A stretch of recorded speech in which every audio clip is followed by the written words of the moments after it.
One Thought at a Time. We're here again live at the Festival of Speed. We have another one of our podcast shorts with Jahee. Welcome. Thank you for taking the time out of what has been a very warm day here at the Festival of Speed. Yeah. So, Jahee, tell us a bit about you. What do you do? So I'm actually an engineering consultant.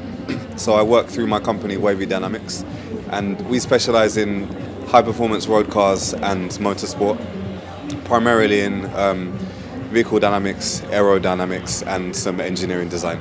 Okay. So I'm here today in a bit of a spectating capacity, but also to meet, people that I know through work and develop new relationships. So And of course, it's a good day. yeah, and you like the cars too. I like the cars too, Thank you. of course. The faster the better. Yeah.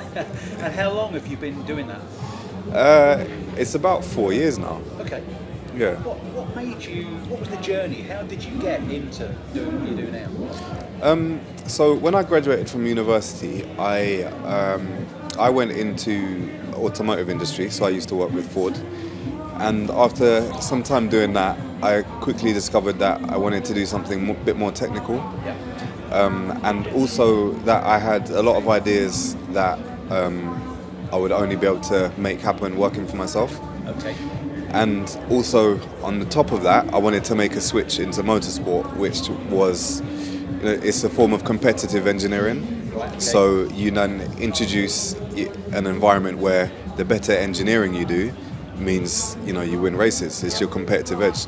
So I find that attractive in terms of, creating an environment where you're constantly developing and being rewarded for developing. And it's marginal gains, isn't it? It is, yeah, at this stage, yeah. Motorsport, you used to be able to, didn't used to be so marginal, but in today's world, it's your tenths of seconds, hundredths of seconds is a big difference. So, what was the background? How did you end up going towards engineering? Was that a family thing? How did that happen? It wasn't a family thing. My dad was always quite scientifically minded, so I think I definitely picked up bits from him. Yep. So that we used to watch Star Trek together, for example. So that was always quite cool, and I guess it's a combination of that and just being naturally interested. It's almost a bit of a gift, I would say, because I'm good at it and I really enjoy it. So it wasn't until I was about 18, 19 when I realised I wanted to do it as a career, though. Okay. So going back to Star Trek, I've got to ask, so which character did you align with most? Oh, that's actually a really good question. So I used to like The Next Generation and also Voyager the most. Worf was also always a good character because he was always quite strong and like a powerful character. But then I also used to like Data because he was like really intelligent and I guess I admired that. Yeah. So I would say those two are my favourites. Yeah, fantastic. Yeah. It's funny, isn't it? How influences like that can kind of bubble through in your future as well. Definitely. Yeah. That's really, really interesting. That so Worf and Data. Yeah. I can actually see. You can almost picture a race engineer. yeah. With those two characters mixed together. Yeah. It'll make a good race engineer for sure. Who were your biggest influences, do you think, to get you to where you are? Biggest influences. So, I guess firstly I would say my father, and secondly, I used to have a friend. I say used to. He's still one of my good friends. But so I knew him from school, from when I was about 11, and his dad used to have some nice cars, which got him interested. And then the first ever time I came to Goodwood, about 20 years ago, was with him. And I would say he's definitely sparked my interest in cars, in high performance cars. And then joining that with my passion for engineering, it kind of, I ended up where I did. Fantastic. So as well as the engineering consultancy work, what else you do? What else is going on? So I'm also co-chairman of a group called Driven by Us, who is, I guess you could say it's a community of not just engineers, but just people working or aspiring to work in motorsport that are from like a minority background, so black, minority, ethnic. So yeah, I spend some time doing that, and we've got some big plans for the year coming up. Great stuff. How big's the organisation? How many people kind of get involved with that? I think it's about 50 members at the moment, and it's a club where we're part of Motorsport UK, so it's like officially recognised club, and small but growing. I mean, motorsport is quite a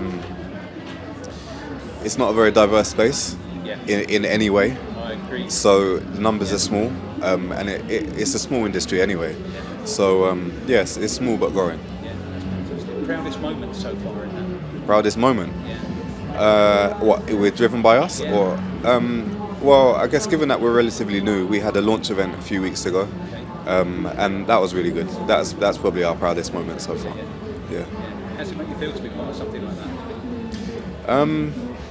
It's cool because it kind of brings a bit of cohesion to what is already happening, and to be able to represent that and give direction to it and things like that is cool. So what's next? What's next? Yeah. For me? So I seem to have had quite a lot of holidays this year, which is nice on one side, but now I'm back. I just want to get my head down in work and develop and grow the business and get into some spaces that I've not found myself in yet. So yeah. What's the dream, do you think? What do you really aspire to? When will you think, that would be it? Oh, that's quite an easy one. So there's two things. So part of what I do, or part of what Wavy Dynamics does, is like the design office the design office based stuff. Yeah. But also we do trackside work. So in the design office, earlier this year we had a contract with McLaren, which was really cool. But taking that a step further into some of the really cool hypercar projects that are coming out at the moment. So I've been speaking to a company about consulting on a Le Mans hypercar project, which would be really cool. And then in a trackside sense, to do race engineering at the Le Mans 24-hour. So those are my two short/medium term goals. That's brilliant. Yeah. Have you been to Le Mans? I haven't.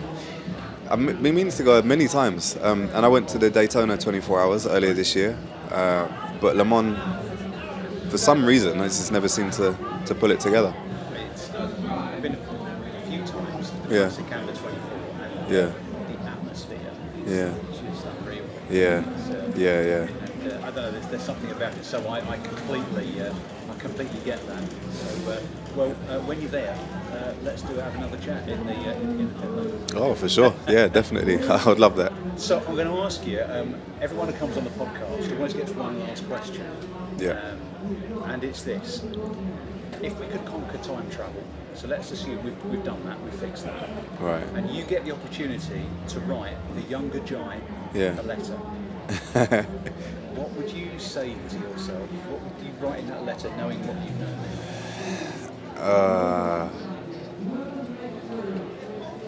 know? Just be brave and be audacious, and none of your dreams are ever too big or too out of reach. That's brilliant. Jahee, thanks ever so much for taking the time today. Your pleasure. Brilliant, thank you. Yeah, good to speak to you, man. So that has been One Thought at a Time, live from the Festival of Speed. And if you have been, thanks for listening.